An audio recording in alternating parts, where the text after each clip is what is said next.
Pronto, pessoal, consegui aqui. Podemos continuar? Estão me ouvindo? Essa questão aqui, que é uma das que também estavam na nossa atividade, eu vou ler aqui para vocês. Para responder à questão sobre o worm, leia cuidadosamente as afirmações a seguir. Item 1. Um worm é um programa autorreplicante semelhante a um trojan? 2. O worm é um programa completo e não precisa de outro para se propagar?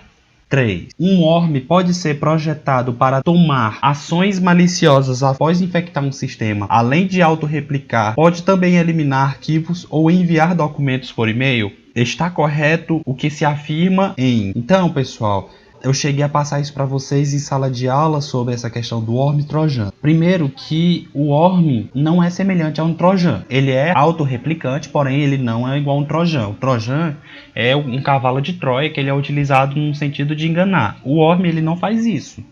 Então a gente já considera que o item 1 ele é falso. Vem aqui o item 2, onde ele afirma que o worm é um programa completo e não precisa de outro para se propagar. É correto. O worm ele é um programa que ele trabalha de maneira autônoma, ou seja, ele é feito justamente para poder se autorreplicar à medida que ele encontra vulnerabilidades na nossa rede. Item 3. O worm pode ser projetado para tomar ações maliciosas após infectar o sistema. Além de se autorreplicar, pode também eliminar arquivos ou enviar documentos por e-mail.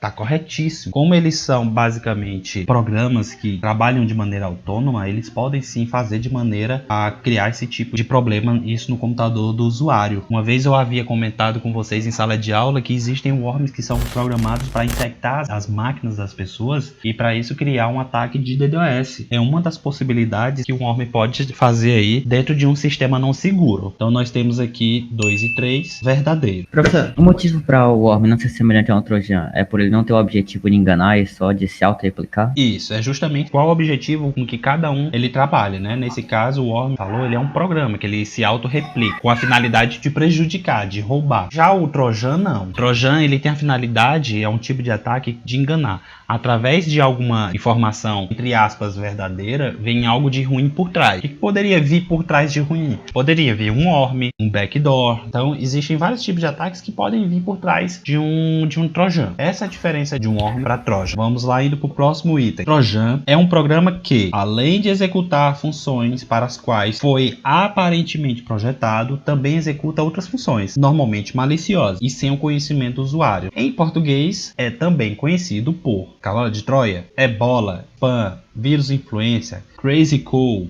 Nesse caso, o trojan em português ele vai significar cavalo de Troia, onde esse nome cavalo de Troia ele remete ao ataque feito de Troia para Roma, se eu não me engano, de Roma para Troia, isso, ao contrário. Então assim, foi o presente que foi dado com a finalidade de enganar lá o seu povo, e aí durante o período da noite eles efetuaram um ataque na cidade por conta disso, e esse tipo de ação que foi realizado nesta época deu significado para esse tipo de ataque que é dado digitalmente para um trojan. Indo aqui para a próxima questão. Períodos criminais da seção de computação forense foram designados para realizar exame na rede de computadores de uma empresa que estaria sendo alvo de ataque cibernético. Enquanto estava ocorrendo o suposto ataque, os peritos criminais coletaram um tráfego de rede local examinado. Nesses vestígios coletados, os períodos criminais identificaram pacotes que eram direcionados para um DNS, que não era de autoridade real. Sempre que os usuários tentavam acessar a página da internet de um determinado banco,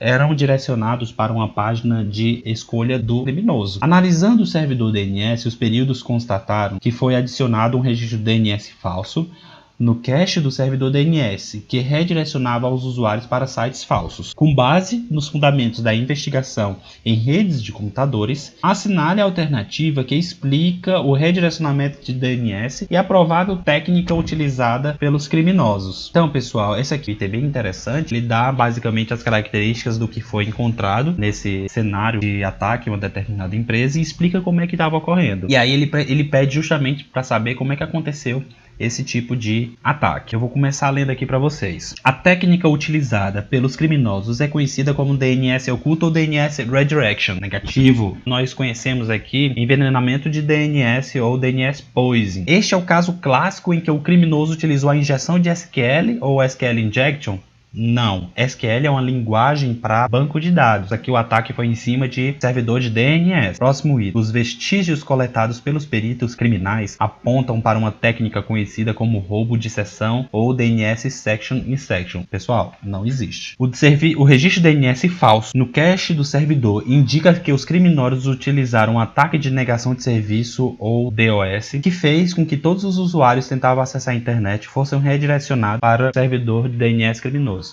Pessoal, lembrando que o ataque de negação de serviço ele tem a finalidade de indisponibilizar algum serviço, alguma coisa que está sendo disponibilizado na rede, e não no sentido de redirecionar eles para outro servidor. Então, o único caso que podemos identificar como item correto é esse primeiro aqui, onde nós vamos considerar que os criminosos usaram a técnica de envenenamento de DNS ou DNS Poison. Então, esse é o tipo de ataque que é responsável por alterar as rotas de destino de determinados sites para sites falsos de criminosos, ok? Então, continuando aqui. A injeção de SQL, ou SQL Injection, é um tipo de ameaça de segurança que se aproveita de falhas em sistemas que interagem com base de dados, ou banco de dados, via SQL, que é justamente a linguagem que utilizamos para gerenciar essas bases de dados. Esta ameaça ocorre quando o atacante consegue, e aí a gente vai analisar aqui para cada um deles, burlar o sistema de privilégios concedidos através do comando grant para realizar operações em tabelas SQL para as quais não tem autorização. Não. Executa instruções SQL de propósito malicioso através de funções de acesso a disco disponível pelo meio sistema operacional. Também não. Através da manipulação de entrada de dados de uma aplicação, embutir instruções SQL ou porções de código SQL de propósito malicioso dentro de uma consulta SQL, que é enviada ao servidor de banco de dados, modificando completamente o propósito da consulta original. Então, baseado no que a gente estudou em sala de aula, o SQL ele justamente trabalha com essa parte de inserção de código malicioso dentro do meu banco. Isso é feito através de parâmetros que são passados, às vezes pelo próprio browser. Isso acontece às vezes quando os desenvolvedores constroem sites onde eles não seguem algumas regras de segurança para poderem trabalhar com isso de forma invisível para o usuário, como os dados são inseridos no banco de dados. Então, nesse caso, o item correto até o momento, tirando esses outros aqui, é o item C, através da manipulação das entradas de dados de uma aplicação, embutir instruções SQL ou porções de código SQL de propósito malicioso dentro de uma consulta SQL que é enviada a um servidor de banco de dados, modificando completamente o propósito da consulta original. Mas vamos ler o resto aqui. Sobrecarregar um servidor de banco de dados com volume excessivo de consultas SQL? De forma alguma, gente. O propósito do tipo de SQL Injection não é esse. Interferir na execução de instruções SQL através de interceptação nos módulos processados de consultas de SQL original, substituindo-os por outros comandos SQL de propósito malicioso.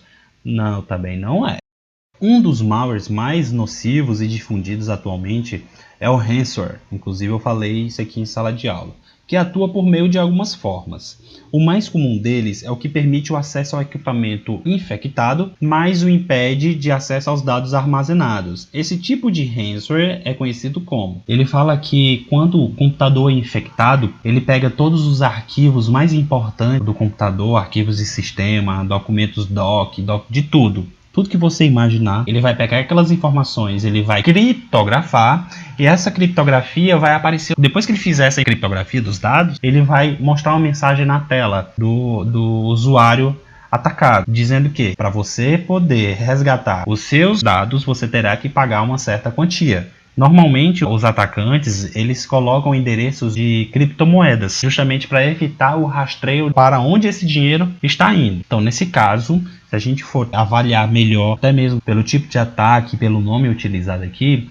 vamos considerar como item correto o item utilizado como cripto. Só existem dois tipos de ransomware. Não, existem mais. Por exemplo, um bem conhecido que é o WannaCry, TwoLocker, existe o Scareware, Doxware, o Raz, Spora, Petio, Reverton, Cerber e o Lock. Spam e Spyware. Cada um deles tem um significado. O spam, gente, como eu falei em sala de aula, ele é o envio de mensagens não autorizadas para os computadores das pessoas, tá? Na verdade, o spam não necessariamente é um ataque, mas às vezes é o que vem junto com ele que é considerado um ataque. Por exemplo, se você vê um spam de alguma informação onde dentro dele vem um tipo de ataque conhecido como phishing, certo? Isso sim pode ser utilizado para algo malicioso, né? Nós sabemos que o phishing é o ato de você acessar um determinado site e ele, por meio de algumas informações, ele te convence a você colocar informações sigilosas suas, como por exemplo senhas, e-mails, dados como o endereço, essas informações. Já os spywares, eles são programas com a finalidade justamente de espionagem, com o intuito de poder capturar qualquer tipo de dado do teu computador sem que você tenha conhecimento disso. Nesse caso, vamos fazer aqui a leitura. Respectivamente, é um programa espião e um e-mail não solicitado. Respectivamente, é um e-mail não solicitado e um programa espião. 2 tipos de vírus, 2 softwares do tipo player de vídeo. Respectivamente, um e-mail espião e um vírus de computador. O item correto nesse caso, o e-mail não solicitado e programa espião. A resposta correta é o item B. Oi. Uma dúvida. Então quer dizer que no spam, por exemplo, você pode acarretar outros tipos de ataque. Então o phishing pode levar a vários outros também, ou só é recorrente o phishing? Sim, vamos ter em mente que todo tipo de ataque ele não vem com apenas um tipo. Eles vêm, digamos assim, como um mix. Às vezes ele vem 2, 3 tipos. Comumente, que vem por spam são phishings. Por exemplo, quando você acessa seu e-mail, por exemplo, vai chegar um e-mail para você, certo? E esse e-mail normalmente chega dizendo o seguinte: sua conta do Banco do Bradesco está bloqueada, você precisa atualizar seu cadastro. Uma pessoa que desconhece dessas informações, ela vai e clica nos links lá e ela é redirecionada a um site extremamente semelhante ao site do Bradesco. Pela questão da ignorância do usuário, ela começa a inserir informações sensíveis. Então o spam, comumente, eles vêm com phishing, mas também podem vir com outros ataques. Eles podem vir no formato de link para você clicar e ele te manda num site e você acaba se infectando com um trojan, com qualquer outro tipo de ataque. O site pode infectar algum PC por trojan, se baixa nada? Depende de como o navegador está configurado. Existem algumas configurações de segurança que é a instalação de aplicativos ou um programa sem precisar de confirmação. Isso é muito comum também nos nossos celulares. Quando a gente baixa um programa que ele não vem da Google Play, diz que é inseguro instalar e que fica bloqueado até que você desabilite essa proteção na parte de segurança do sistema, do celular. A mesma coisa acontece nos sites. Eles tentam pegar aqueles, quando você tem navegadores que são desatualizados. A maioria dos ataques hoje em dia, principalmente quando se trata de worm, de vírus, eles geralmente atacam computadores onde tem problemas de atualização.